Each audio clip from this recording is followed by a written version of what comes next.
Recentemente, quando eu falei do Crimes of the Future, o Crimes do Futuro, o novo filme do Cronenberg, eu mencionei que provavelmente a maior virtude daquele filme era o fato do diretor ter jogado fora tudo que não é tão importante, né, da bagagem, todo o excesso de bagagem, e ter levado tudo à essência do cinema dele. E, nesse caso, feito um filme bastante minimalista e econômico dentro dos moldes da obra do Cronenberg.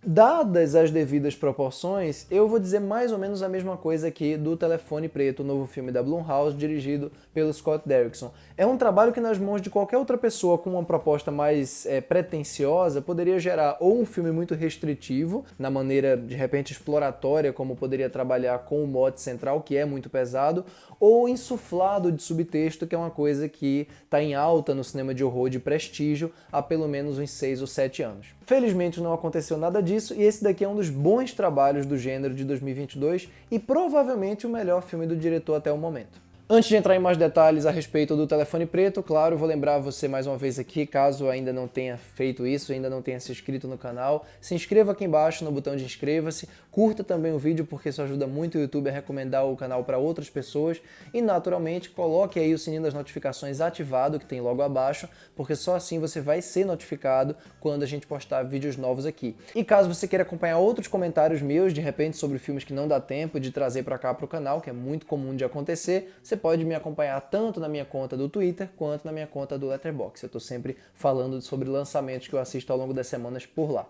O conto do Joe Hill que inspirou o Telefone Preto, o conto homônimo que inspirou o filme, ele tem mais ou menos 20, 21 páginas, pelo menos nessa última edição aqui que eu tenho.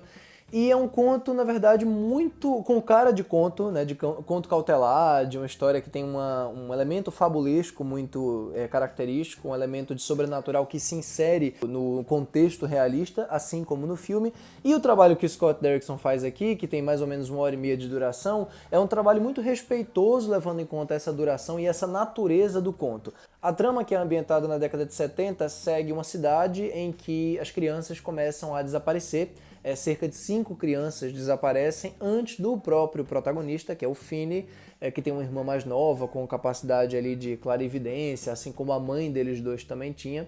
Esse menino acaba sendo raptado por esse sequestrador, chamado o sequestrador mesmo, The Grabber, que está ali com uma van preta e um monte de balões pretos também. Ele acaba sendo sequestrado e levado para um porão, onde tem basicamente um colchão e um telefone preto na parede. Um telefone que está desconectado da tomada, mas que a gente vai descobrir ao longo do filme ainda toca e esse menino consegue ouvir esse toque. Aparentemente não é todo mundo que consegue. O Finney então vai começar a ter contato com quem quer que esteja do outro lado da linha e a gente vai descobrir que existe um elemento sobrenatural aí na parada, como eu falei, que vai ajudá-lo de alguma maneira a entender o que está acontecendo ali e como ele pode fugir do sequestrador. Claro que de um ponto de vista de nome, quem mais chama a atenção aqui é o Ethan Hawke, que faz o papel do sequestrador, né? Faz o papel desse vilão, que na maior parte do tempo, que é 80% ou 90% das cenas em que ele aparece, o rosto está coberto ou por maquiagem ou por máscaras, né? Que ele fica trocando o tempo inteiro dos diferentes tipos de expressões daquela máscara.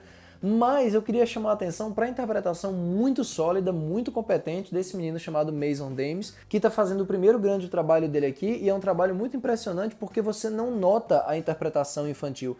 É muito comum em histórias desse tipo, em que a atuação da criança carrega dramaticamente a jornada, né, você acaba prestando muita atenção e dizendo, nossa, que menino bom, que menino talentoso. E aqui o Telefone Preto é um filme que, de modo geral, ele acaba escondendo esse tipo de excesso e quem mais se beneficia disso, para mim, é a interpretação dele, que é uma interpretação que, repito, carrega o filme inteiro e você não fica prestando tanta atenção para ela. Naturalmente, eu não posso dizer a mesma coisa da Madeleine McGraw, não no sentido negativo, muito pelo contrário, porque ela sim se destaca, ela sim chama muita atenção, porque é uma interpretação dramaticamente forte, é uma interpretação que tem contornos de humor muito pontuais e muito oportunos no filme. Ela faz o papel dessa irmã mais nova, não só clarividente, como muito corajosa, muito forte dele, que chega a defendê-lo de uma maneira contundente e violenta numa determinada cena do filme, e ela é uma promessa, assim, absoluta. Um papel desse aqui, para mim, é suficiente para num próximo filme ela ser realmente protagonista e uma estrela de uma produção muito maior. Eu já a vi em um ou outro filme e realmente nunca dessa maneira. É raro fazer isso de ficar pontuando questões em relação ao elenco, mas nesse caso eu acho que é importante falar para completar também, claro,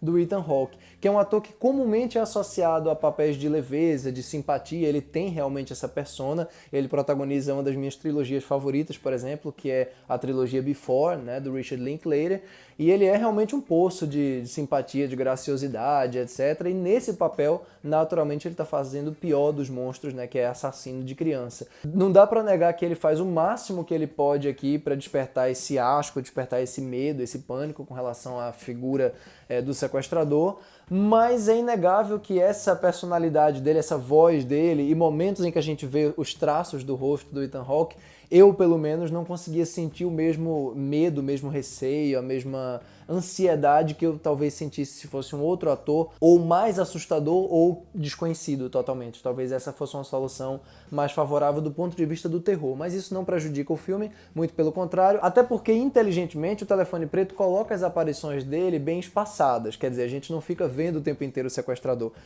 O filme tem vários hiatos, né, em que basicamente o que a gente acompanha é o menino tentando encontrar saídas ali dentro daquele porão, ali dentro daquele cômodo, né, daquele quarto escuro. Isso acho que torna a coisa muito mais sombria e faz com que a gente fique o tempo inteiro na expectativa da próxima aparição dele. Então o efeito acaba sendo muito positivo do ponto de vista da tensão, se não do ponto de vista do medo, pelo menos o suspense funciona muito bem sim. Eu não vou dizer que me surpreendeu vindo do Scott Derrickson, porque eu gosto de alguns trabalhos dele na direção, eu gosto, por exemplo, do que ele faz com A Entidade, ali sim eu acho um dos filmes, inclusive, mais sombrios da década passada, apesar de não ser propriamente tão redondo, mas ele tem momentos aterradores de fato, e eu acho que ele tem momentos interessantes também no Exorcismo de Emily Rose, no Livrai-nos do Mal, mas esse daqui realmente é um trabalho muito elegante no sentido dele não ser nem tão pesado quanto ele poderia, levando em conta essa trama, levando em conta as possibilidades gráficas de uma história de assassino de criança, de sequestrador, etc. E também não dá pra dizer nem de longe que ele faz um filme brando, que ele faz um filme leve, nem nada disso. Ele é sim um trabalho bem mais inofensivo do que poderia ser, e é um trabalho que usa o sobrenatural como um escudo, né, contra os temores reais, no melhor estilo Guillermo del Toro da coisa. Isso torna tudo muito mais vendável, naturalmente, e torna algumas das cenas do terceiro ato muito catárticas. É um trabalho dinâmico, é um trabalho simples, eficiente, compacto, assim como um conto, né? Ele estende o conto de uma maneira muito respeitosa, não adiciona nada que não contribua propriamente para o desenvolvimento da história, e principalmente ele tem uma contextualização inicial triste, melancólica, desesperançosa com relação àquela cidade, que combina muito com esse tratamento do Scott Derrickson. Então eu acho um filme bem equilibrado nesse aspecto, né? Quer dizer, de nem fazer um negócio muito pesado, um negócio que vai ficar restritivo, que vai explorar de maneira cruel aquela questão ali das crianças e tudo mais, e ao mesmo tempo ele faz um filme em que a tensão é muito palpável, né? O temor da criança com relação à violência é muito palpável. A violência em si que ele trabalha, ela é pontual, ela é bastante contida, tem sim um ou outro momento em que ela aparece de uma maneira mais gráfica, mas nunca totalmente explícita, nunca apelativa, nem nada disso. É um trabalho Blumhouse clássico nesse aspecto, né? É legal justamente que o Scott Derrickson não fica enrolando muito para começar as aparições sobrenaturais, né? Pelo contrário, ele usa justamente os elementos sobrenaturais como uns pontos bem chave nessa jornada de amadurecimento do menino. Não é uma coisa sutil, não. Tudo que ele menos faz aqui no tratamento do sobrenatural é sutil. É simples, é direto, é pontual, não é exagerado, mas também não é sutil, não é austero, nem nada disso. E se não deixa impacto suficiente para você ficar mal depois da sessão ou apavorado, definitivamente não deixa, pelo menos tem competência suficiente para trabalhar com os principais componentes aí do gênero dele. Então eu gostei bem.